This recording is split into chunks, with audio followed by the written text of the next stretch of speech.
Mm. Let's start. Hello, everyone. Welcome to the course DEVS 3015, uh, Current Trends in Development Policy. My name is Bon Wego. I'll be the instructor of this course. So we'll be together from today until the mid-March. Uh, It's gonna be an exciting course. I hope so because we also have lots of guests. And then just seeing your background, I'm already excited about your contribution to this course. Um, I've been communicating with you even since the autumn about the course, getting some of your feedback, but still I don't know much about you and your background and your interest about this course. Even the DACO majors, I haven't had uh, um, I haven't had the chance to really get to know the DACO majors.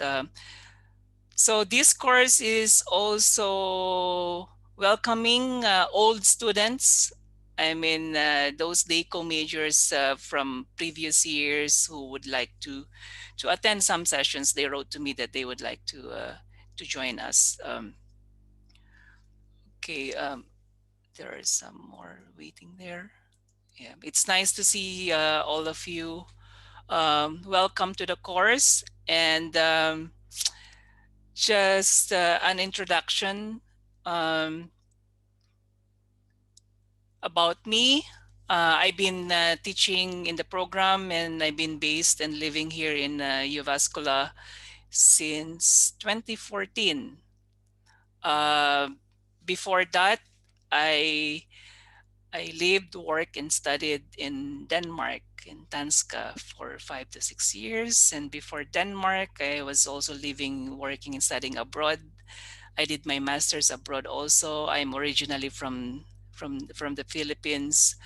Um, as you know, development studies is viewed in different perspective.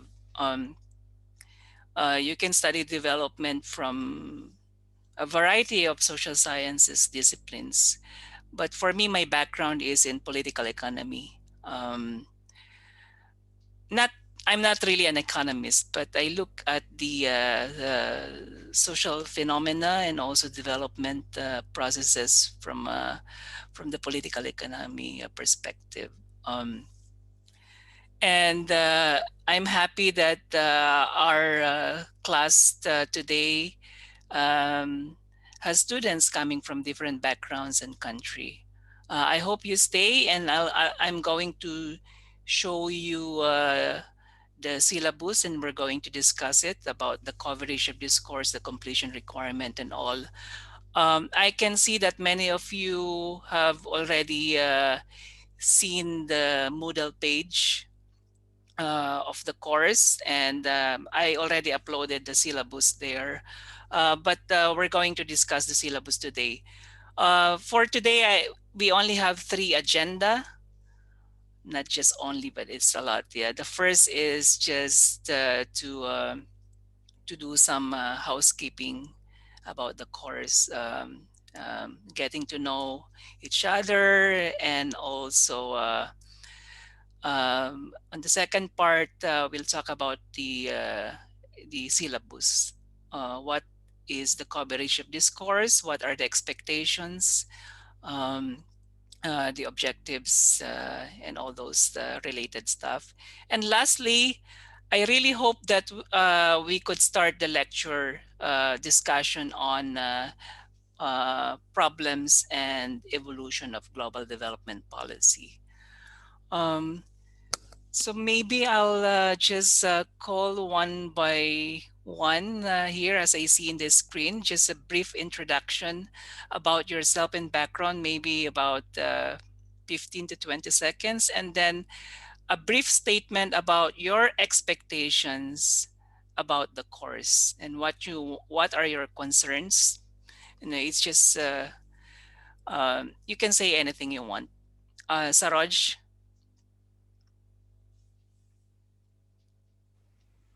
Hi, I'm Soros Kandangwa. I'm originally from Nepal. And while talking about my expectation for the course, yeah, of course, I want to learn more about the development policies. Yeah, that is what uh, I have the expectation from the course. Okay, that's all from my side. Okay, thank you. Okay, Daniela Karkainen. Hi everyone, I'm a political science student in Jyväskylä and I'm doing the crisis and conflict module. So that's why I'm on this course. I don't know, it sounded really interesting, the description. And even though you sent the email that this might be a hard course, I'm ready to work hard and yeah, learn something new. Are you a bachelor's or master's student? Bachelor's and third year student. Yeah, I'm designing this course in such a way that everybody will finish it, that you will help one another, and Great. yeah, it's one of the reasons why I'm thinking about organizing it in terms of group and teamwork, because individually I've run several courses that require only individual participation. It has been difficult for many students who are not at the same level. So I hope I'll be justified in the way to design. It's always a challenge for teachers. And I don't know much about your background, but later on in the syllabus, I will tell you about my plan. Great. And yeah, of course, my objective is for all of you to pass and finish the course.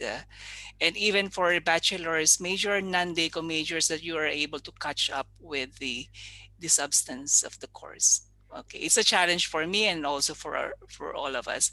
And it's also a statement for everyone to be mindful that yeah, each one comes from different background and perspective and different levels. Uh, okay, yes, Thea?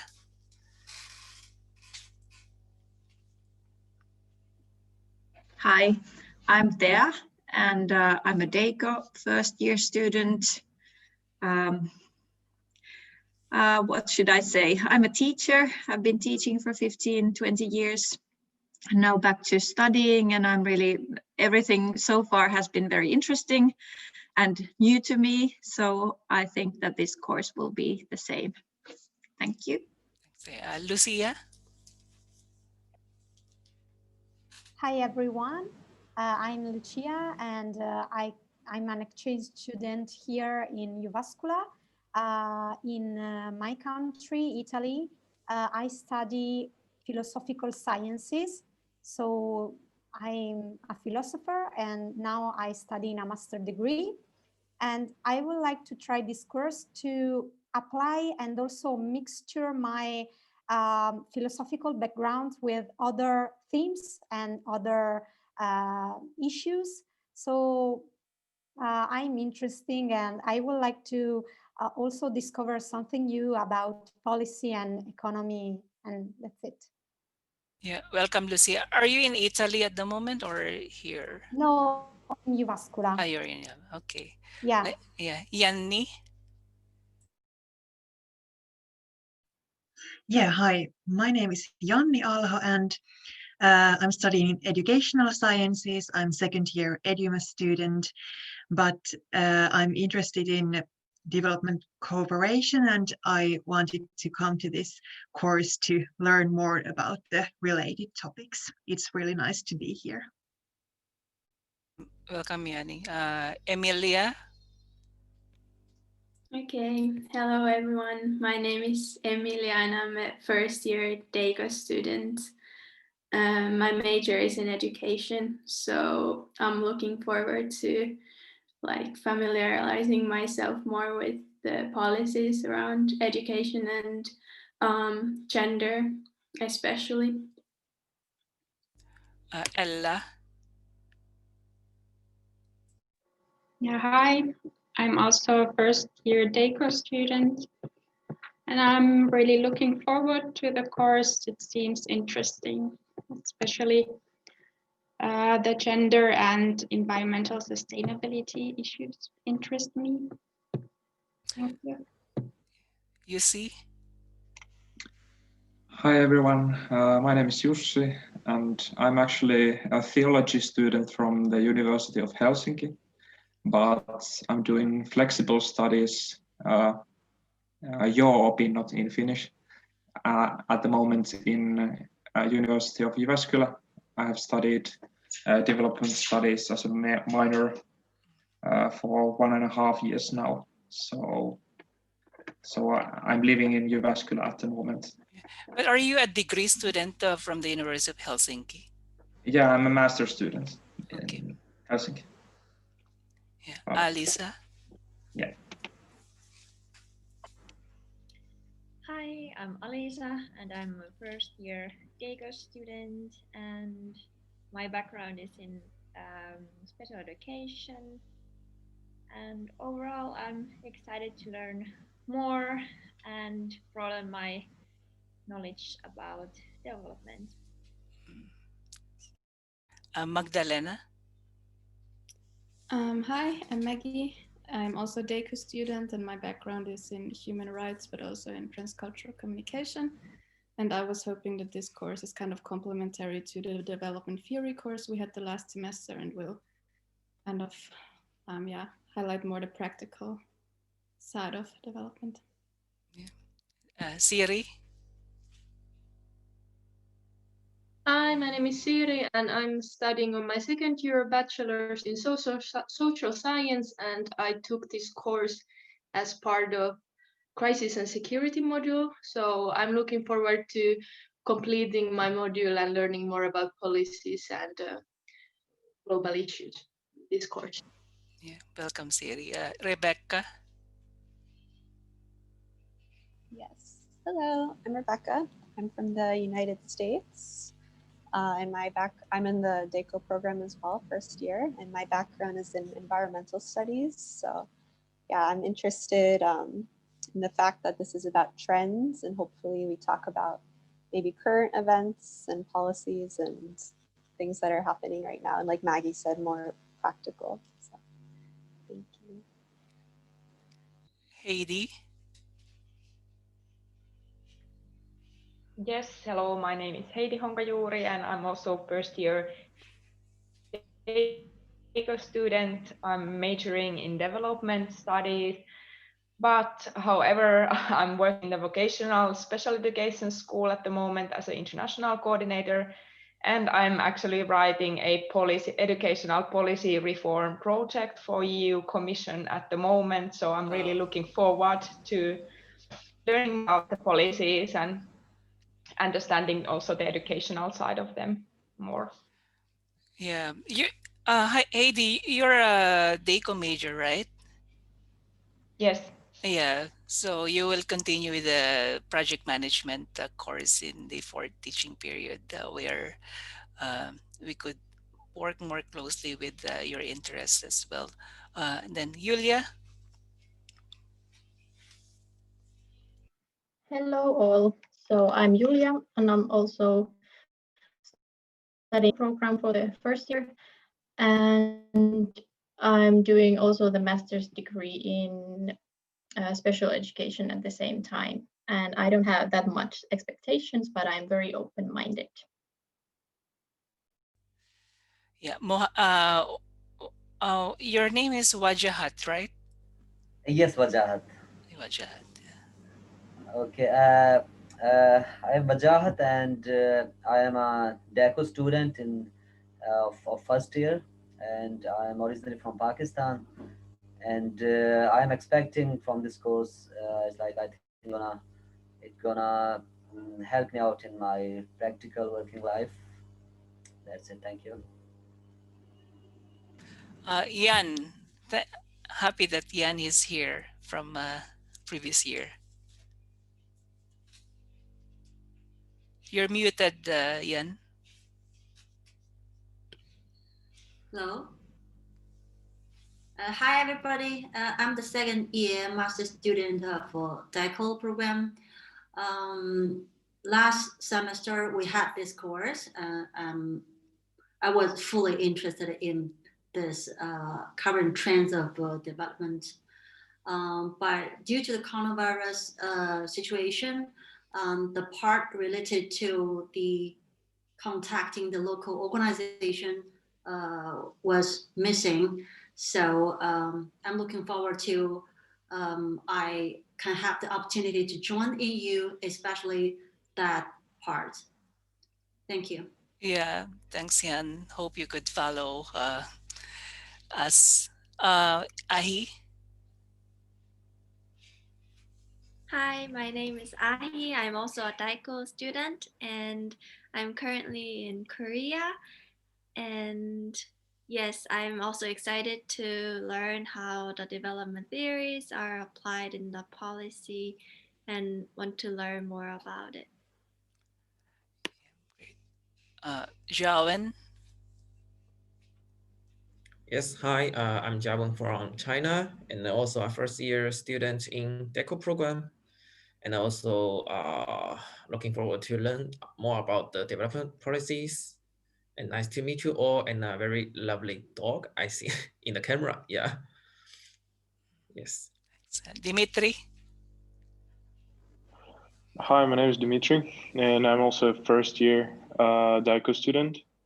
And as Maggie also mentioned, last semester we've had a great development theory course, and I'm also looking forward to kind of elaborating this knowledge towards this semester and this course, and bringing some practicalities also.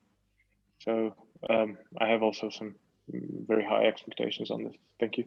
Yeah, high expectations. Yeah, that's a tough order. Yenna? Hi, I'm Jenna, and I'm doing my bachelor's in political science in Jyväskylä at the moment, and I'm doing the crisis and conflicts module as well.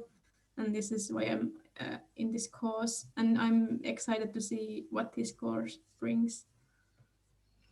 Thank you. Welcome, Yenna. And then Rico?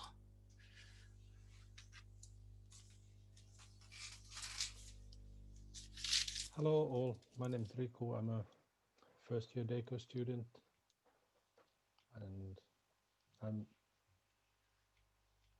expecting some practicalities and kind of seeing outside, having a look outside my box, what's happening in the world of development altogether, and especially with this course together with the next one, the project management. I'm high expectations too. Yeah, okay. Thanks. I think last would be Otto. Hello, I'm Otto, fifth year history student in Jyväskylä. I see. And my studies have mostly focused on politics. Oh, yeah. That's about it.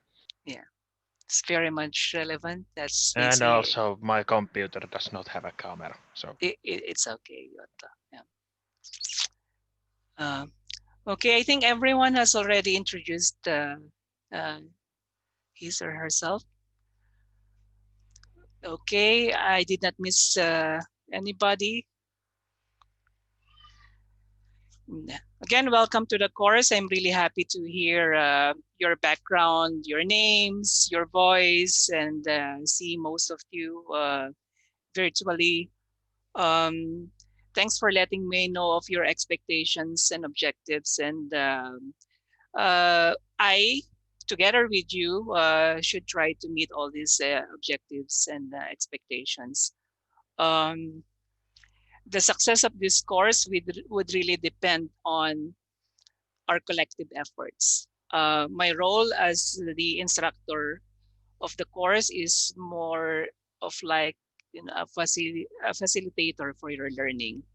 And I have designed this course in such a way that the learning about development policy would be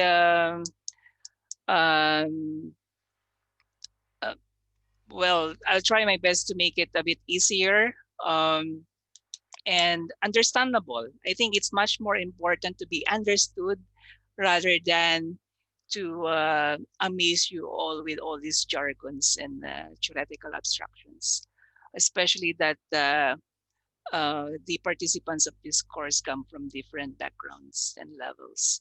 Like some of you have background already in development theory, but others don't have. So it's always a challenge for teacher on how to do it.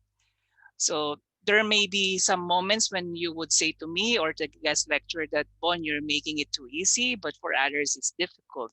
So, you know, many of you are educators and majoring in teaching as well. It's a challenge. So I would like to always get feedback continuously from you. Feedback should not just come at the end of the course, but while we are having the course. Now we'll move to the discussion of the syllabus. Um, okay. Can you see the syllabus now? Yes. Yes. Okay. Yeah. Okay. A reminder here. I have designed the syllabus for now, and it is considered a draft. Yeah. Why I am saying that it is still a draft, I would like to co-create the syllabus and the learning process with you. So any suggestion that you would have for the betterment of your learning and our collective learning, just let me know. Okay. Again, this is about, it's an experiment of my part to co-create, you know, your learning process. Um, so the course is officially called the Current Trends in Development Policy, and its code is DEVS3015.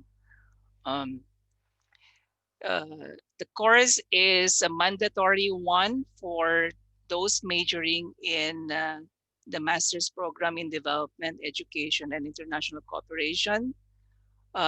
It is also part of the department's crisis and security module. That's why the course has participants who are also non-DACO majors, including exchange students uh, at the bachelor's and master's level. This is the description of the course, which was already uploaded in Moodle, but it's kind of different from what you have read in SISU. So the course would aim to familiarize the students with current and enduring issues in global development in the 21st century. Uh, some of you already mentioned that this is their expectation. And yeah, the course is really discussing about recent trends and events and happenings. And then while the course is oriented towards policy, it is also informed by theories and ideas about development processes. Many of you already asserted that you just came from the development theories course and you would like to link it to this course. And this is what I also encourage you, especially at the master's level and even at the bachelor's level. We are here at the university in order to appreciate the link between theory and policy, or between theory and practice. So uh, how should we view this course? So I propose that our perspective would be critical, historical, interdisciplinary, and reflexive. Critical meaning you already know how to approach that, especially at this moment when there are lots of fake news around, um, and anti-science, anti-intellectualism perspective. So all those phenomena that we are seeing now in the world, it's actually very difficult for us working and studying in the universities, especially with this anti-intellectualism trend. And if you claim that we should be critical and we should have critical thinking, those who are so-called supportive of populist movements would tell you that you're very condescending. Yeah. So it's really a challenging time for us as people working and studying in the university. Um, um, and then historical perspective. meaning that we understand the present in light of the past for the benefits of the future. So the present has a history, as we know. So we view it from a path-dependent perspective, yeah, meaning history matters in our discussion. So how does a phenomenon came about? That's part of the question that we would also ask here. Um, for instance, when we deal with the current pandemic, this current pandemic has a history. And an interdisciplinary perspective, the mere composition of this course is already interdisciplinary. You come from sociology, politics, anthropology, education, environmental science, engineering. All of this would be combined and build a synergy in understanding development processes and development theory. For me, I have a background in political economy, development economics, and international relations, and also political science. So this is the strength that I am offering here. And I also encourage each one of you with your own specializations and interests to to uh, to contribute to the vibrancy of this course and the learning exchanges. And then the so-called reflexive perspective, meaning that you are an active participant of this course. You reflect upon the issues that we will discuss as an active development actor yourself.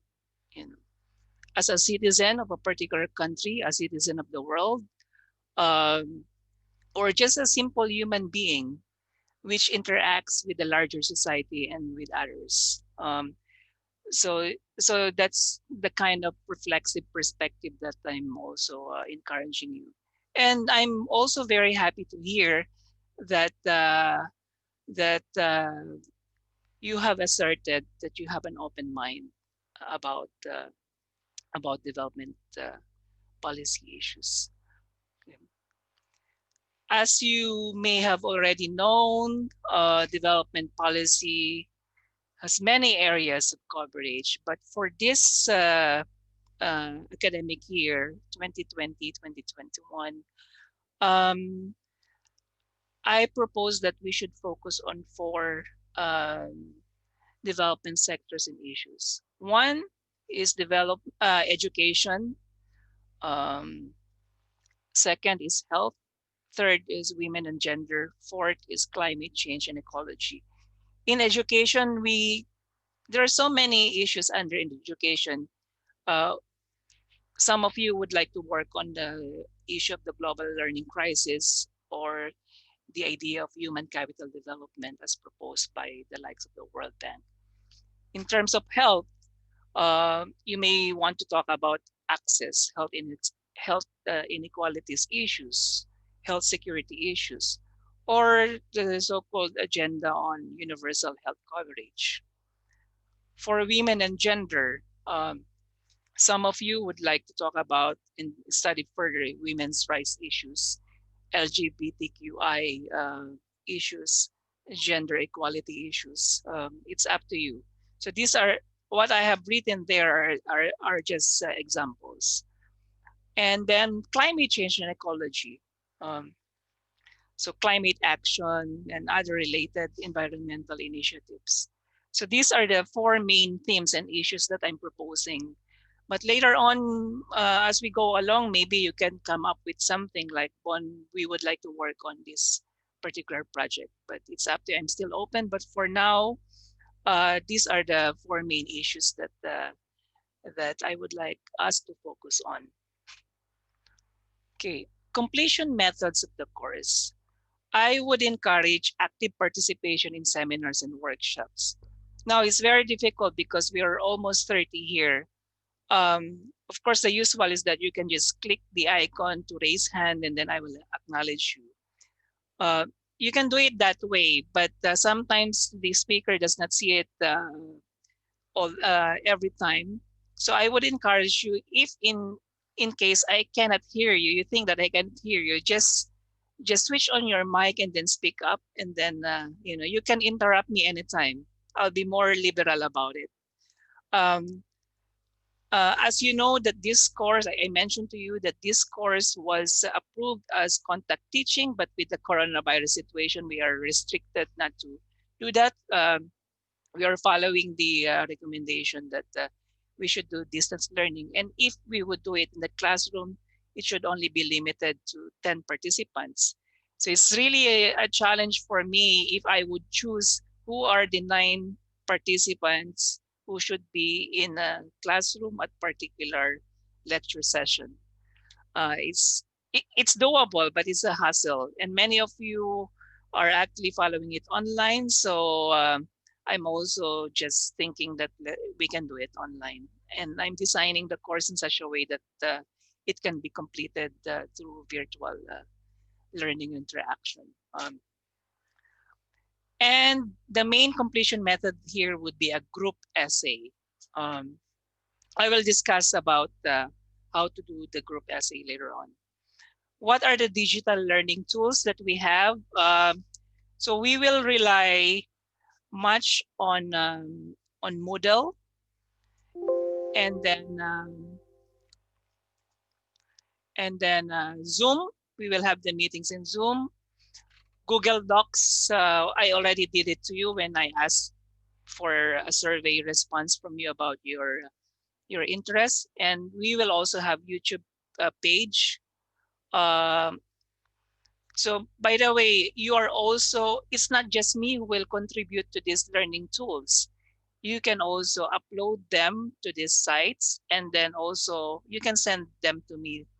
Like for instance, you saw a video lecture that you would like to share with others. I'll just include that in our YouTube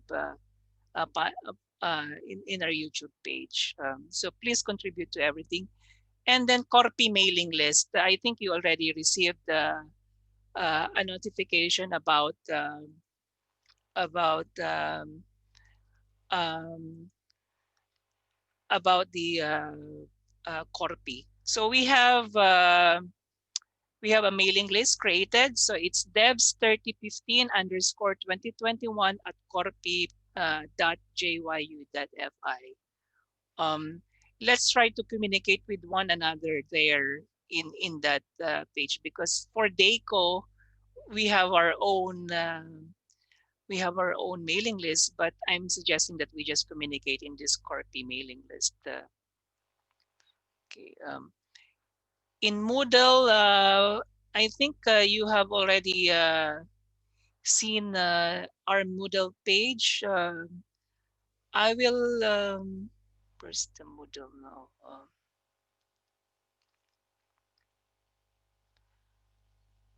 Okay, just wait.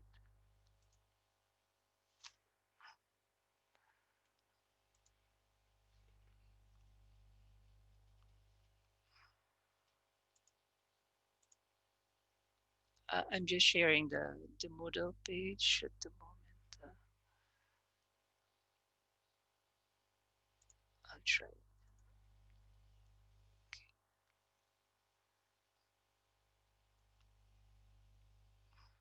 Where is the Moodle page?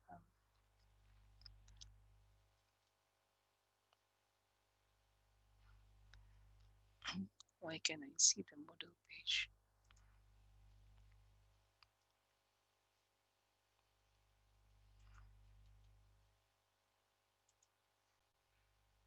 So maybe it's hiding somewhere.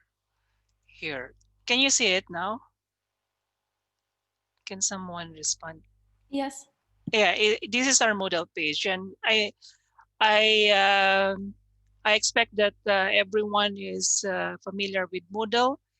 So we will develop this along the way.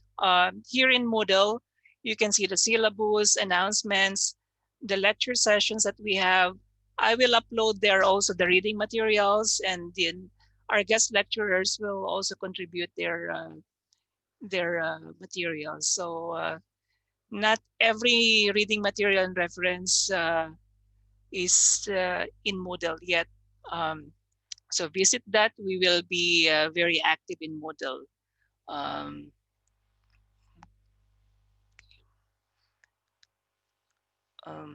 There in Moodle, you would also see the video clips. Your essay drafts will be uploaded here, group presentations, final group essays, and also feedback.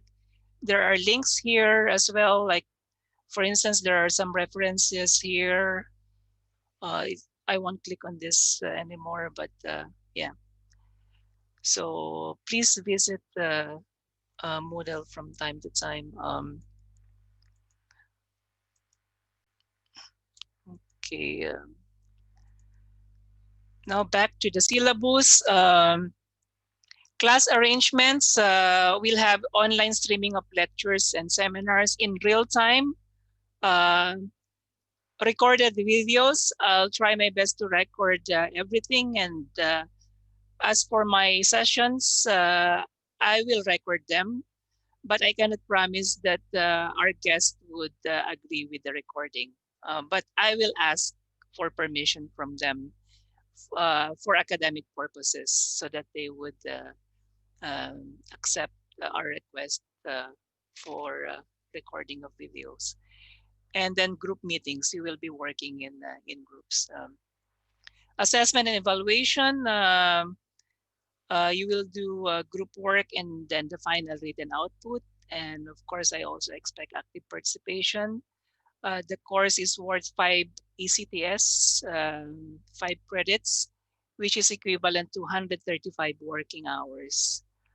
Imagine that if we only have a 2-hour session in our Zoom lecture meetings, it's just about 10, 15 to 20% of the working hours of this course. So a lot of the hours you will have to spend by reading, interacting with your classmates, with your group, and also in researching and writing. Grade scale 1 to 5, and the duration will be for the next 2 months, the third teaching period. So we try to finish everything during the third teaching period. Learning objectives and outcomes. So the course would expose the students to competing ideas in development studies that are subject to current debates, not only between academics, but also among policymakers and stakeholders in international organizations, governments, business sector, civil society, and local communities. So upon completion of the course, the student should have gained competence in, as I already mentioned here, the inescapable link between theory and policy, or we call it the theory praxis nexus. That is the concepts, ideas, and theories that underpin development policies. And you would also gain a competence in analyzing the complexity of development problems, solutions, and processes. Competence in critical thinking of the ideology, intent, vision, and consequences of mainstream development policies. Understanding the work of different development institutions and actors at the international, national, community, local, and grassroots levels. And here in this course, you will also meet development practitioners. We're going to visit their offices virtually. So you will get familiar with the work of those in the government, for instance, working on development cooperation, NGOs, humanitarian organization. And then you will also gain competence here in research, discussion, presentation, writing a policy-oriented essay on specific development issue. Now I would like to discuss a bit about the pedagogical approach and methods of learning, which is very important to share with you about my teaching philosophy, because many of you are actually teachers and also majoring in education. So the students' learning process in this course will be done and realized through, first is problem-based learning, meaning that we study real-world problems. not just based on theoretical or philosophical abstractions. Um, and then the learning process will also be based on teamwork, because in real life, we work in teams. Um, um, so you would also realize along the way when you interact with practitioners that in real life development practice, um, it's a group uh, endeavor. And lastly, the learning process will be done through self-study. I mean, that's the reality in life. You know, our lifelong pursuits and learning is really based on our own studies. Um, so the course cannot give you everything that you would like to know about the development process. And yeah, so it's important that one self-study. Okay. The course's learning experience, or what we call in Uvascular University experiential learning process, will be attained by independent reading and deep thinking. You know, when I was a master's student, and even until now, this is my belief. I really believe that university student should spend many hours and many days and even months and even years in reading and deep thinking. And I believe, especially at the master's level, that students need the time and space to think. Um, um, the in Moodle, I will just upload there some recommended reading materials, but then you are also encouraged to explore other uh, reading materials. And also, if you find one, just share it to the group. So the learning process and experience will also be attained by participation in class lectures and seminars. I would like you to speak up, you know, to be very vocal and assertive, to have inquisitive mind. Don't be shy and afraid to ask questions and interrogate. Um, and then we already know also this peer learning. Yeah, you discuss with your peers. Um, you know, if you visited the DACO website, and then the story of our alumni in the program is always mentioned. You know, what they really like the most in the program is this discussion and interaction with peers and classmates and cohorts. You will learn a lot also when you do the research writing and presentation.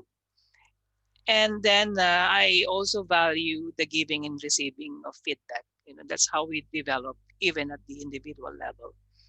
The class meetings will take the forms of lecture sessions.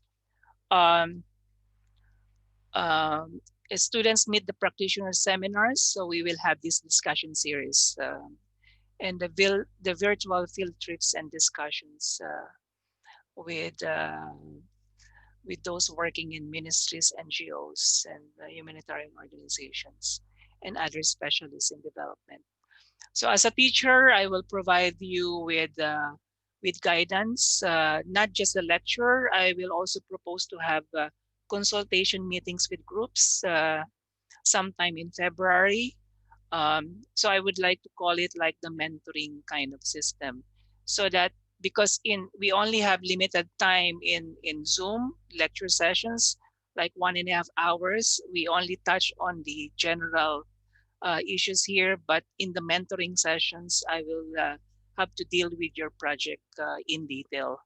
Um, and then, yeah, uh, completion requirement. So you will be able to complete the course as a group by submitting an academic essay about a specific development policy issue. Um, and the evaluation of this final essay, including the class participation and the individual contributions that you have in teamwork efforts, would be the main basis of the summative assessment, you know, accounting for 100% of the mark according to the Finnish 1 to 5 grading scale. Here there are guidelines for before writing the essay. So first, you must have an agreement with me. What would be your topic, and then the essay topic should be in the issue area of education, health, women and gender, or climate change and ecology, or you can also propose any other topical development theme. And by this time, I will already tell you who are the members of the group. I asked you beforehand to fill out a survey in Google Docs, and this is the result of the survey, which is this one. The working group.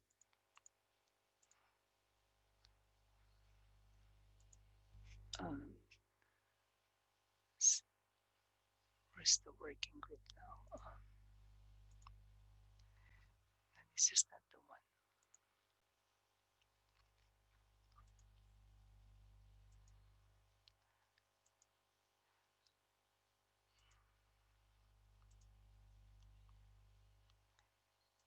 Okay, so this is your group based on the survey. So I will upload this. So for education, I got Jawen, Julia, Sarojteya, environment, Alisa, Dimitri, Rebecca, Wajahat, gender, Emilia, Heidi, Magdalena, Rico, health, Ahi, Azuni, Ella, Tinia. Now, here I have a question with the non-DECO majors, because not everyone has responded yet. But for now, I'm thinking of having the non-DECO majors join the DECO majors. So I expect like about six students in a group. I think this is workable. If there are more, we can create another group. But for now, I haven't got the response from Elias and Siri yet. So yeah, I didn't see the email. I just went to check it and I saw it. But I can definitely be in the environment group. Yeah, good. Yeah, thanks for letting me, Siri. So for now, these are the groups, and then you will see also the emails. Yes, Yenna? Yes, I'm not in that list at all. I am. You can we can communicate later on, and then or for now you can already say which is your priority. Maybe gender. Yeah, okay, gender. I'll just note on this, and then let's communicate later, Rihanna, about the group. Okay, Yeah, who else is not here? Bon, can I say something? Yes, sure. It's Magdalena. I think 6 people is a very, very big group to write one essay. Would it be possible to make smaller groups or something? Because I think it's going to be very challenging. Yeah, yeah. I'm also thinking about that possibility. And remember, by the way, for the DECO major, as I mentioned during the information session and discussion that we had a few days ago, my plan is that for the DEVS3015 and the DEVS3016 courses should be linked. So for DEVS3015 here, you will have to deal with the broader development policy concerns, macro level issues. And then when we move to the fourth teaching period for DEVS3016 in managing development problems, we deal with the micro. Yeah, so I would like you to have a sense of this macro and micro perspectives in development processes. But thanks for that feedback, Magdalena. I've been thinking about it because for now I don't know. I was not certain who among the non-DECO majors would continue with the course, because yeah, they haven't really responded to the earlier questions that I had. But I'll think about that, and then I think it's a valid comment that you're saying. Okay. Okay. So this is the group, and then let's go back to the syllabus. Okay. So now you will have your first assignment as a group by email. You have to submit to me a working title and a 300-word abstract of your proposed topic. The most important thing here is that I would like to know your problem formulation. You know, what is the one main problem or argument that you would like to pursue in your group project? Yeah, just one. Yeah, single argument or single problem. And of course, it's just for me to get an idea what you would like to work on, and then it will be developed along the way. For instance, if your group is on health, you will have to talk about like for example, universal health coverage. If you choose gender, let's talk about women's rights or gender equality issues. Okay. So the deadline would be next week. So you have like, I know, 10 days from now, 25th of January. So you can just communicate with your group about this so the discussion could start. And then there would be a group mentoring and consultation session next month by appointment. Anytime, any day between 22nd and 25th of February. But what is important for you to remember there is that before we would have the group consultation, so that it would be more organized and structured, I would like to receive a written draft at least 2 days before the meeting. Yeah, something written, even just like bullet points, even just bullet points of ideas, you know, just rough draft. I would like something written down already, because by 22nd or 25th of February, you only have like 3 to 4 weeks before the deadline. So it's really important that you already have something written down on paper. And then I have listed here some tips for writing the essay.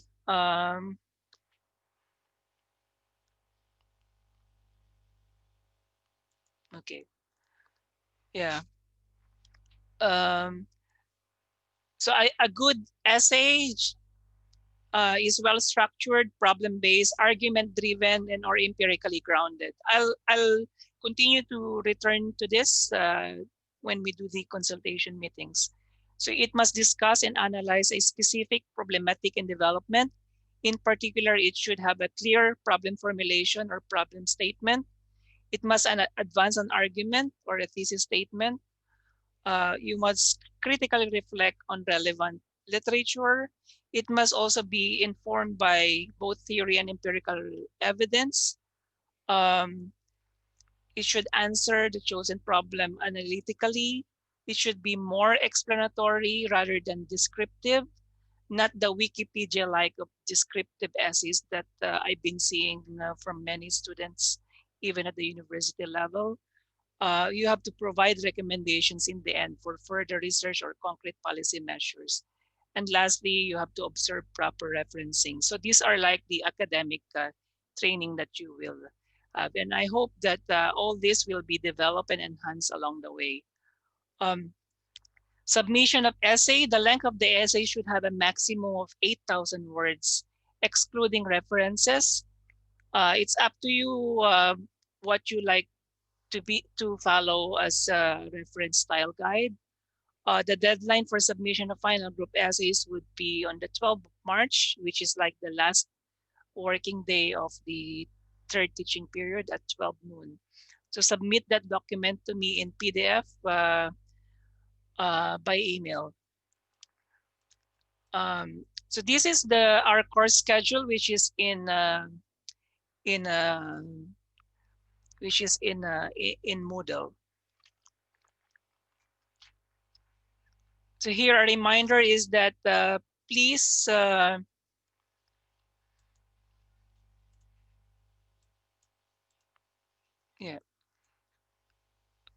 yeah. So this is the course schedule. So the course schedule would be a combination of lectures. The students meet the practitioner seminars and virtual field trips.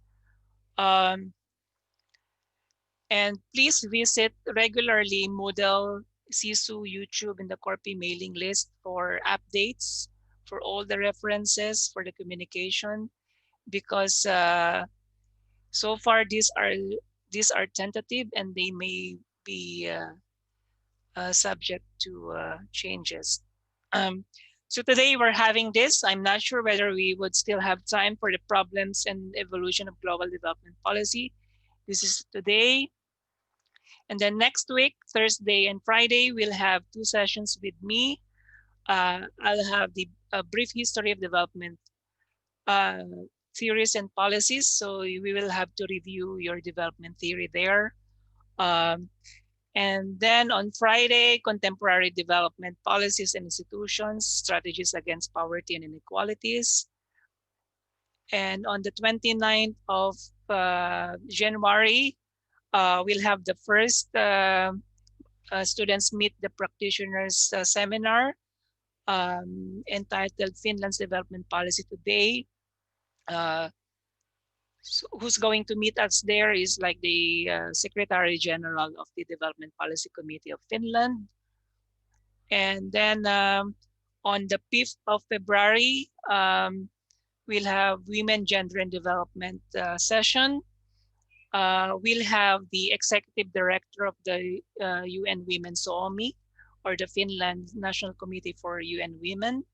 Interestingly, the Executive Director right now of UN Women Suomi is an alumna of our program from 10 to 12 years ago. And on the 9th of February, I think this is a change from the earlier email that I sent to you. We'll have the Civil Society and Development Policy. We will be welcomed by colleagues from FINGO, the Finnish development NGOs. So FINGO is the largest umbrella organization of development NGOs in Finland.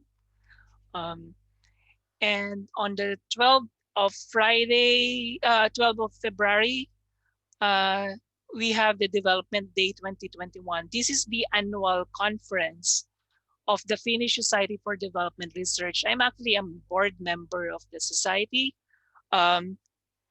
We have the theme of the conference, because of the coronavirus situation, it will just be a one-day online symposium. Before, it's like a 2 to 3 day conference held in Helsinki every year. But for this year, it will be an online symposium about the theme COVID-19 pandemic and development research ways forward, question mark. Okay, the only required attendance there for this course is during the class hours. But the event, I recommend that all of you would also attend the entire session. The event will be for the whole day. Please register to the conference website so that you can attend this one. I will be speaking in the opening roundtable together with other colleagues. And then in this session at 2 to 4, it will be like a parallel session we'll have to choose. But please try to attend the whole event so that you would have a sense of how development research is being done here in Finland. And then on the 19th of February, here you can ask a lot of questions about pandemics and vaccines and all.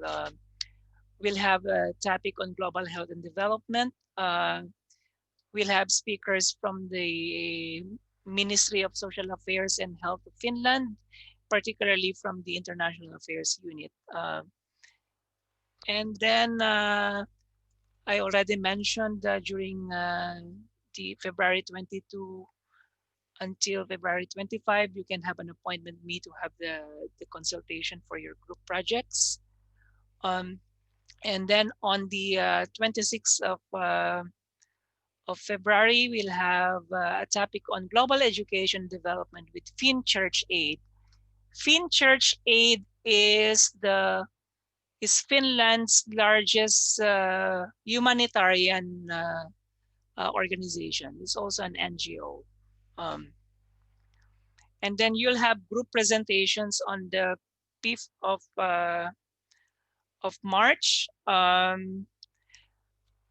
I don't think that with the number of groups that we have, we can have like all the groups presented. So please expect that I will have to look at the schedule. Please expect that we will add additional days to accommodate all group presentations. So it will be around early March. I'll check the calendar. Please stand by on that. And then on the 5th of March also, remember on the 5th of March, we will have a dual session. So we'll visit the Ministry for Foreign Affairs of Finland, particularly the Unit for Sustainable Development and Climate Policy, where we'll talk about environment, climate, and development policy. And lastly, you'll have a session again with me on private sector development, the privatization of development finance, and then the policy coherence for sustainability. I'll be the one to give that lecture.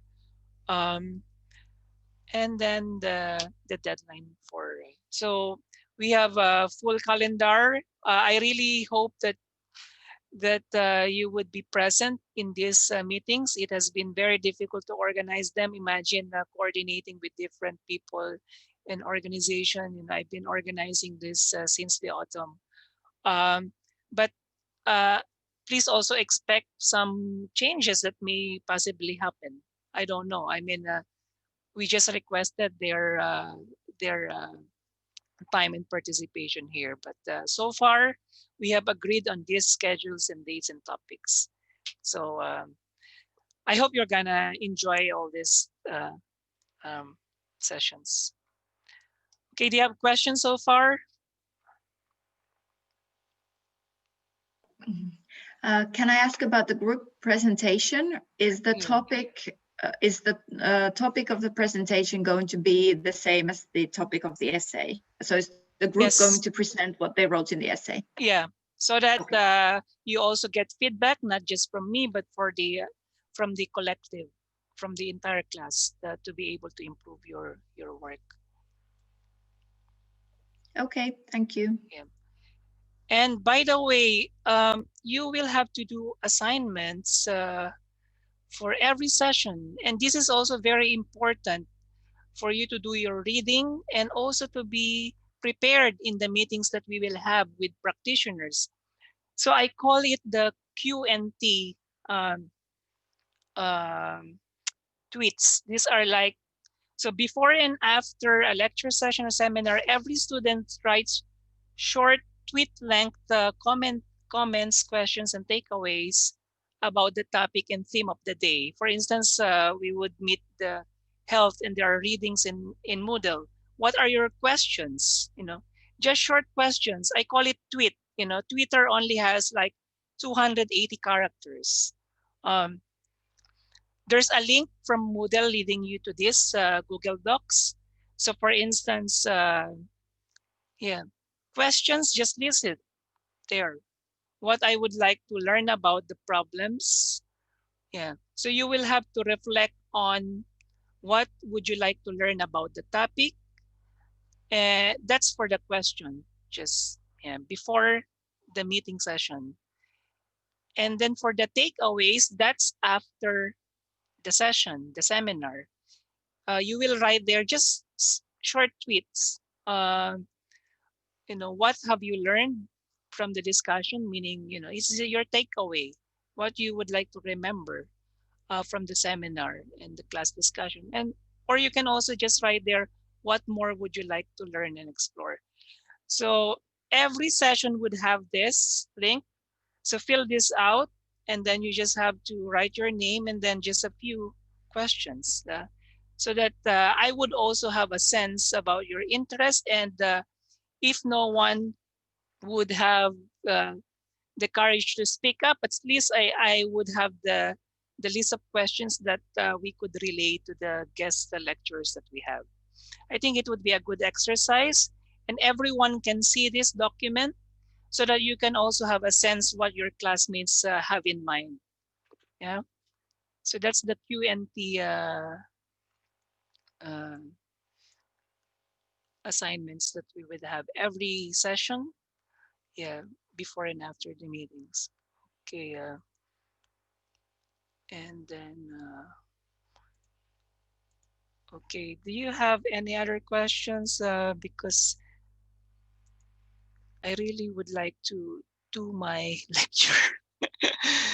Yeah, housekeeping is too much, but it's very important. But we only have 20 minutes left. Do you have questions on?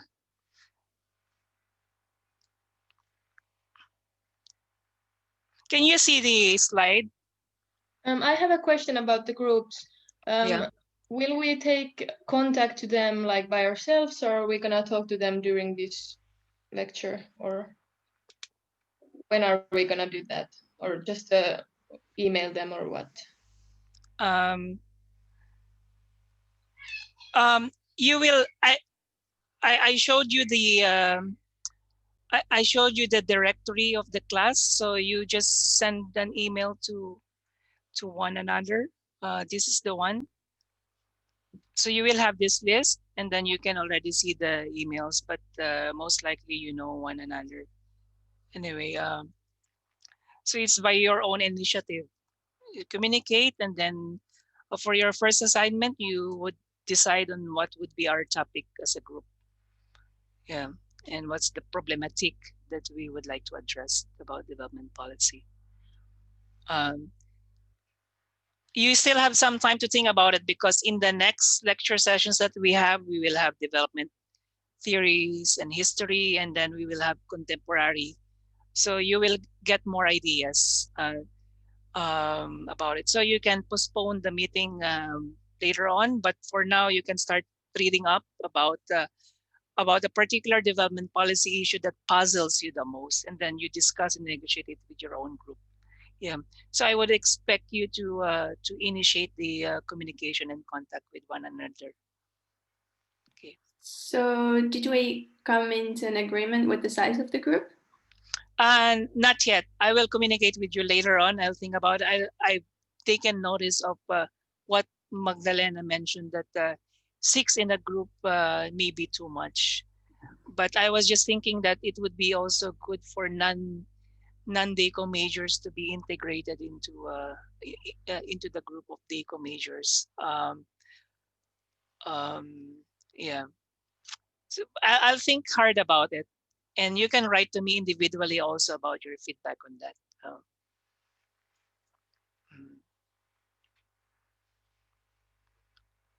Okay. Yeah, thanks. So you can now you can see my lecture slide, the last agenda for today. This is just going to be short anyway. So after all this syllabus talk and housekeeping, will be more academic now. But we only have 15 minutes left. Anyway, I'll be meeting you again on Thursday, and we can continue this.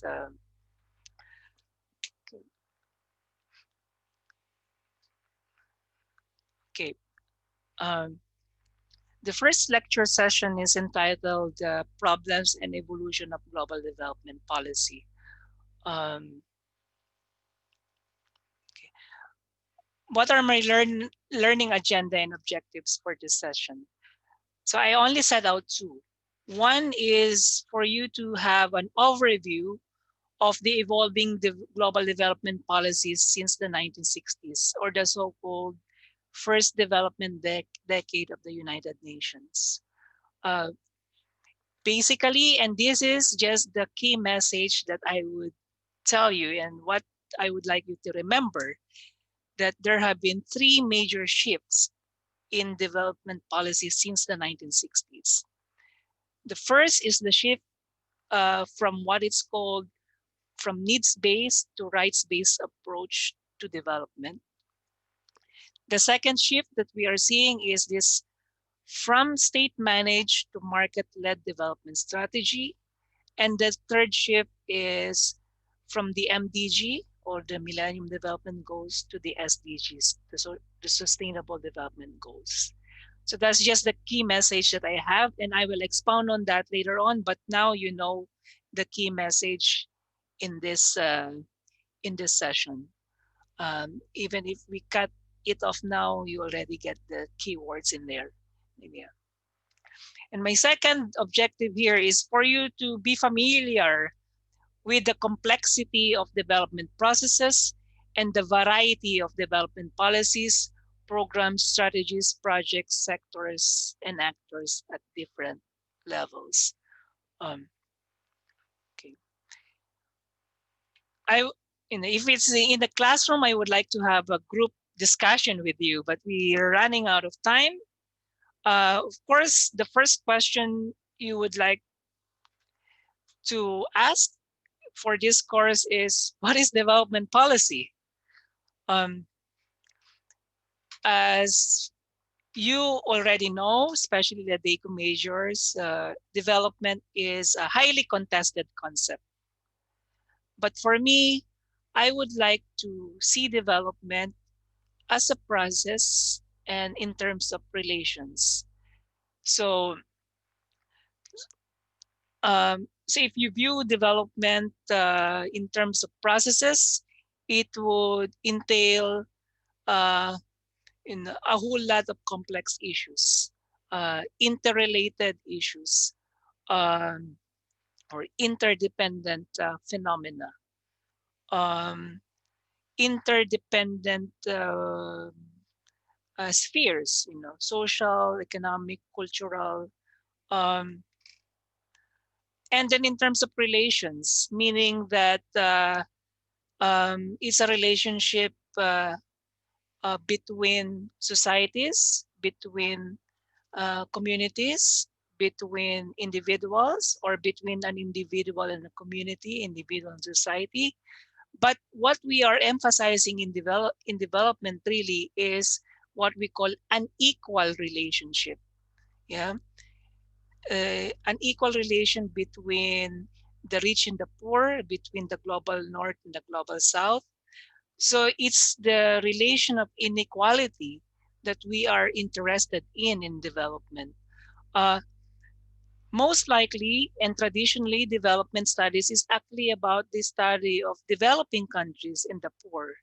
But in recent years, there are many development scholars that are also focusing on the activities of the so-called global north, particularly of Europe and America.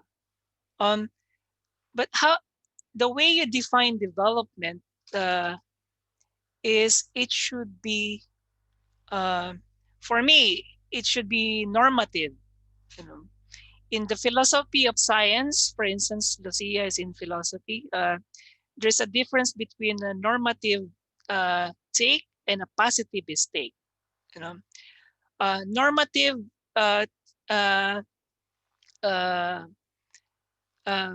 perspective asks the questions, what should be? Yeah. So there you put in issues of morality, of your value system, what are important to you. So you ask the question, what should development be? Yeah, you can say development should be for the poor. It should be for the improvement of life conditions and situation of a community. It should be towards equality. It should be equated to the notion of the good life, but those are normative take. Not everybody agrees on that. Yeah, because for instance, the neoliberals and the libertarians would say that inequality is a natural state. Yeah, uh, and then you cannot really moralize the reality. You just have to be pragmatic and survive reality. Okay, and others would just like to study development as a positivist question. Positivist relates with the question, what is? What is development? What is happening? What is capitalist development, for instance? But for me, I would like to see development from a normative perspective. So development for me is value laden. It's not objective. It's actually highly subjective. What we have right now, even like the Human Rights Declaration, is just an intersubjective agreement about principles of human rights. Yeah. Okay. But development is a contested concept. You also have your own notions of development, and I will learn later on what's your view of development. If we had time, I would have more discussions with you on this. And then we ask the question about policy. What is a policy? Policy is basically a set of ideas, plans, principles, or course of action adopted by someone for some purpose.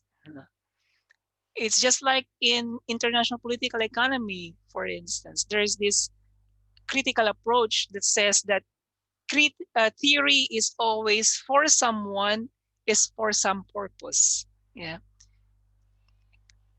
A particular theoretician would come up with a theory, but for whom is that theory?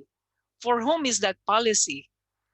And you have lots of questions there. A policy is not just, there's a tendency that policy is just looked at as a solution to a problem. Yeah, but a policy can also be the problem itself. That's why you would like to have a reform of policy, or what we call policy reform. So these are just like the basic definition that I have in mind about the title of our course. Would you like to say anything about my point on this? Okay, 10 minutes. Now I don't have time anymore to show this video. Or maybe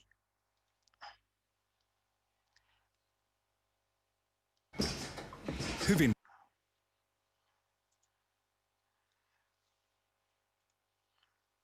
Are you seeing the YouTube video? Häikäiseläinen kauppa tarkoittaa sitä, että me säästää sun aikaa ahtamalla tämäkin mainos. We can hear it, but it's not moving. The picture is not moving. This one. Thousands of unregulated, unmonitored mines. We can hear it, but can't see it. You can't see this one. So maybe I'll have to share it again. Maybe I'll end the session by asking you to watch this and then tell me about your sense of the issue. Okay.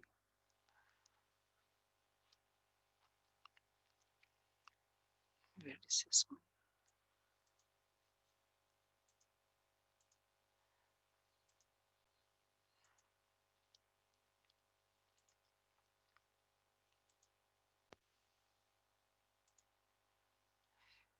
This is one of the thousands. Can you see it now in here?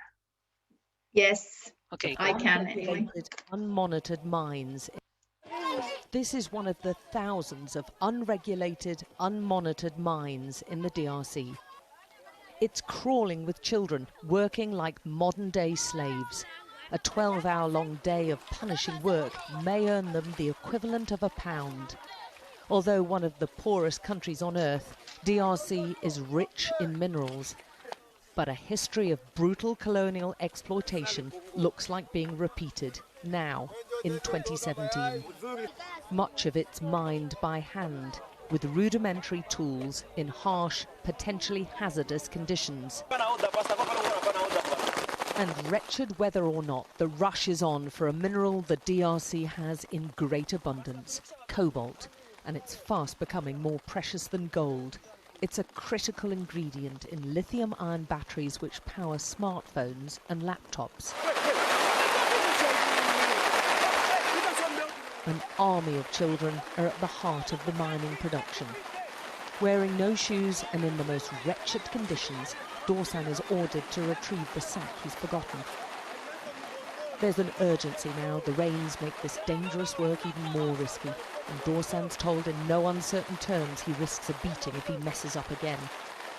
Dorsan, with Richard beside him, have worked all day. They're 8 and 11 years old.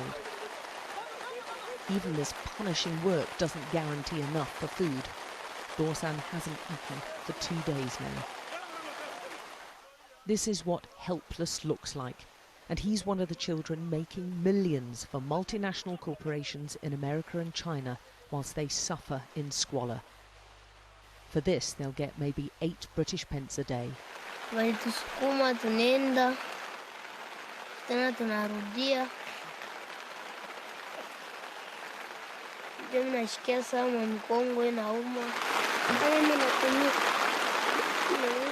mkongo unaumaka na mbavu nalikula tunapita kile nyuma. The tunnels are dug by hand with no supports. They frequently collapse, especially during rain. The miners climb down using holes carved in the rock and no safety equipment. This most precious of minerals is often extracted and sorted by tiny hands. They don't wear gloves or masks, yet the World Health Organization says exposure to cobalt and breathing in its dust fumes can cause long-term health problems. We visited 5 different mines across the south of DRC and found all use child workers. Monica's the youngest worker in this group at just 4. But even those barely able to walk have lost their childhoods to mining. Natalie's 12 years old. My fingers hurt, she tells us.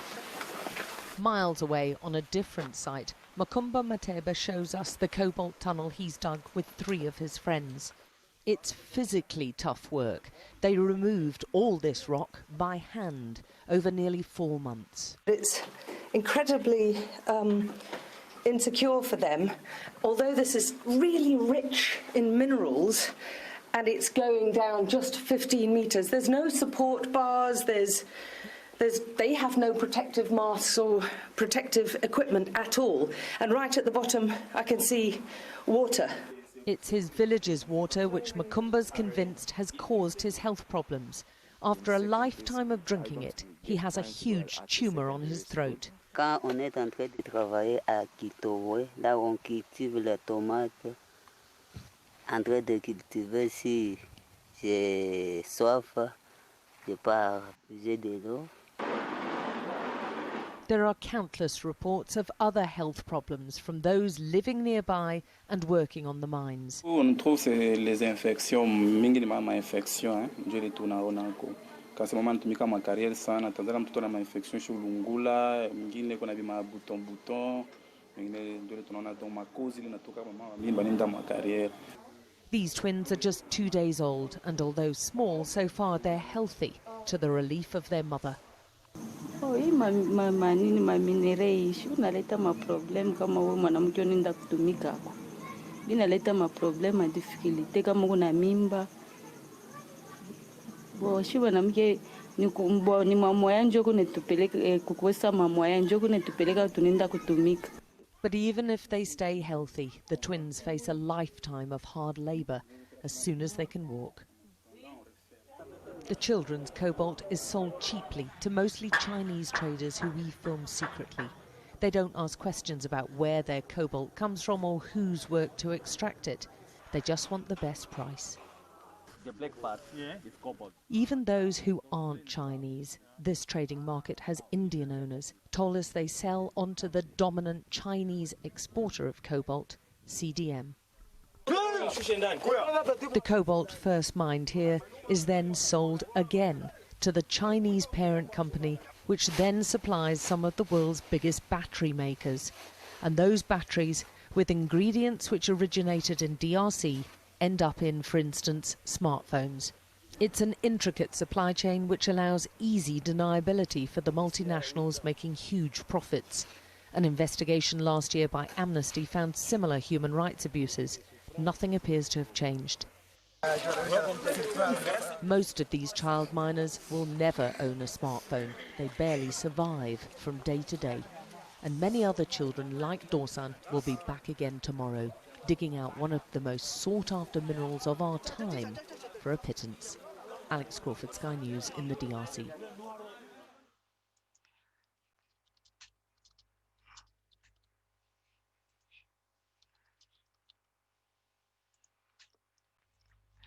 Okay.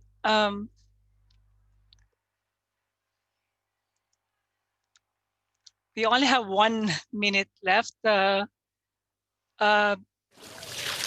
you have... Children mining. The Democratic Republic of Congo is rich in minerals, but most are poor here, and the young are working everywhere.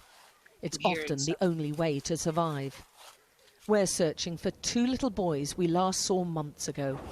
There's that sound coming. Sorry, It takes there's us some 6 sounds. hours retracing our steps from the mining capital of Lubumbashi, mostly on unmade roads, into the heart of the former Katanga province. This is here. rough territory, and There's something playing again.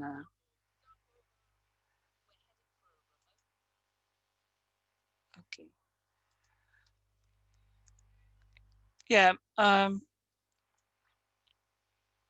think we only have a contract until 3:45. Are you still going to stay for at least 5 minutes? Or somebody has to leave? Yeah, it's okay. It's okay. Shall we continue? Okay, I would have wanted to have a discussion with you on this, but I hope that that video clip gives you an idea a lot about development and the coverage of our course. Maybe we can continue with the discussion, and I would like to hear your sentiments and arguments and analysis or perspective on what you have just watched. But my main point here is that is for you to realize the complexity of development processes and relationships. So for instance, if you are into health issues and gender, you probably would like to have, you would just propose helping the maternal health of the mother and also the reproductive rights. If you are into issues of education, you know, you would design about how these kids should not be subjected to child labor. You know, they should be in school. You know, how will you design that? If you are like an activist with, you know, a member of the global justice movement, you may focus on the question about inequalities. You know, you have the key minerals being extracted from Congo, you know, done with so much exploitation for the benefits of the global north. Yeah. And then you may also emphasize that what is funny in these situations that they only talk about the Chinese business people there, when in fact, you know, a lot of European companies, particularly Belgium, is engaged in the extraction of mineral resources in Congo in particular. And then you can also talk about if you're interested about mining and health. So there are so many issues in this video. That's why it is one of my favorites when I would like to talk about the you know, how complex the issue of development is. So for this course, You will only work on your parochial or narrow topic. You are a group on health, you will just deal with health. You are a group in environment, you will just focus on the environment. Yeah. If your group is on education, you would think about, yeah, how can how can we avoid these kids being subjected to child labor and all these issues. So what I would like you to have an impression is that it's very important for you to have, and for us to have, a comprehensive, perspective about development. Even though in your own projects, uh, you will have to write on a particular problem and focus on a particular issue area. And then, of course, there are so many development problems that we have today. And I would have wanted to ask you, but I've already listed here. Obviously, we are in the pandemic, and then syndemics meaning the aggregation or combination of different epidemics. And it's not just a health crisis, but also the socio-economic crisis that the developing countries are suffering from. That's why it's so difficult for many third world developing countries to address the pandemic, because they are not only dealing with a health issue, but also historically the structures and institutions of underdevelopment in their countries. And then we have also the climate emergency or catastrophe, ecological degradation. We still have lots of poverty and inequalities, resource wars and conflicts. There's still the threat of nuclear annihilation. It's still there. Economic crises are ongoing. We have lots of problems on social injustices, historical injustices, racial injustices, Black Lives Matter movement, things happening in the US and the UK with all these social conflicts going on. Those are just manifestations of insecurities and injustices happening. Privation, meaning there are billions of people who are still not enjoying or having, the basic necessities in life. And then a lot of social political repressions, the shrinking spaces for democratic exercise and participation and citizenship, authoritarianism, dictatorships. We still have, those are so-called development problems. And of course, development world has come up with several solutions. Yeah. Prices, property, institutions, governance, competitiveness, innovation, entrepreneurship, education, climate, disease, culture. So there are so many solutions that have been offered right now. And then after the discussion on problems and solutions of development, these are just the major shifts that I already mentioned a while ago. So before, the paradigm of development is from basic needs approach. So what are the basic needs? Most of you are in the social sciences. You already know the Maslow's hierarchy of needs. So you have of course, the basic ones are sanitation, education, and healthcare, and shelter, housing, food. Now they say that internet connection is a basic need and all. So before, a development policy has always been designed to meet, the basic necessities for survival and the minimum requirement for subsistence. And then it moved in the 1980s, in the 1990s in particular, to what is called the human rights-based approach to development programming. So this is like the prevailing paradigm within which a lot of development policy is now done, rights-based approach. So in the HRDA, rights-based approach, it assigned a dual role to different development actors, the so-called duty bearers, and then the right holders. The duty bearers are the institutions that have the obligation to meet particular rights of people. And the rights holders are basically the citizens, and in particular, many of those uh, uh, poor and marginalized sectors. Um, so that's the rights-based approach. And the rights-based approach was agreed upon by the UN agencies in 2003. So they came up with a common understanding. So this is the list in there. I'll just leave this up to you for your reading. And all the development policy suggested now should be in line with the different declarations and treaties about human rights, particularly the 1948 Universal Declaration of Human Rights, that all human beings are born free and equal in dignity and rights. So now we just operate on rights-based approach. This is the prevailing paradigm. Why is that shift? It's also based on ideology and political. So ideologically, there have been pushers why we should do a much more liberal approach to development cooperation, which is like rights-based, yeah, focus on freedoms. They say that if you are into basic needs, it's very left-wing and socialist. So there is also an ideological element in the debate.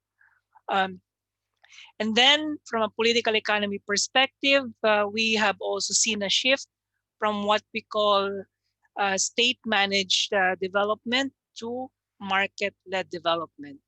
So before, in the 1940s to 1950s, so development policy and the development objectives are activities and goals to be attained and implemented by the government. Yeah. And then in the 1980s, the mentality has shifted towards what we call neoliberalism. Next week, I will discuss to you more about neoliberalism. It's much more on market-oriented approach to development. So there, we see the leading role of the private sector in addressing health issues, education objectives, including social security and all. So what we are seeing now is the shift from state-led to market-led development. And then there are many other things happening, including a combination of this, which I will discuss next week. But for now, it's important for you to remember this market-led paradigm, or the neoliberal development policy that is the hegemonic approach at the moment. And then, as we all know, many of you are experts on this already, by the year 2000, the UN came up with the Millennium Development Goals to cut poverty by half. By 2015, many of the goals have been met according to some indicators. And then they asked the question, what comes after 2015? So they had a meeting around 2012 the high-level panel of the United Nations. They talk about, what's next after the MDGs. So they came up with the post-2015 development agenda. Initially, the goals were just 12. Yeah. Now you know that the SDG has 17 goals. This is the list. And in development policy and practice, our perspective has been defined by the SDGs right now. And you even have courses in the university, just all SDG. Vision and mission of the universities right now, and many organizations, all attuned and directed towards the attainment of the sustainable development goals. So of course, as you know, in the SDG, much focus now has to do with the environment, ecology, and climate. In addition to a lot of partnership, all the lessons that they have learned from the shortcomings of the MDGs, they have put together all of that in the SDGs. Of course, we will have more detailed and critical discussion about the SDG in the next meetings. And yeah, please be aware that there are so many development sectors. Yeah, development, climate, health, infrastructure, R&D. Yeah, this is just a short list in there. You can specialize in one or two or more. And there are lots of actors, at the multilateral international level, governmental level, non-governmental level, even private sector individuals. So there are so many actors, so many issues in there. So that's just basically the overview of development policy and how complex it is and how many interests are involved in there. Yeah, so I really hope that that you get some sense about development policy and what will be our coverage and what kind of discussions and debates that we will have in the coming days and weeks. You have questions for now? Quick questions, because I'm not supposed to be hostaging you for a long time.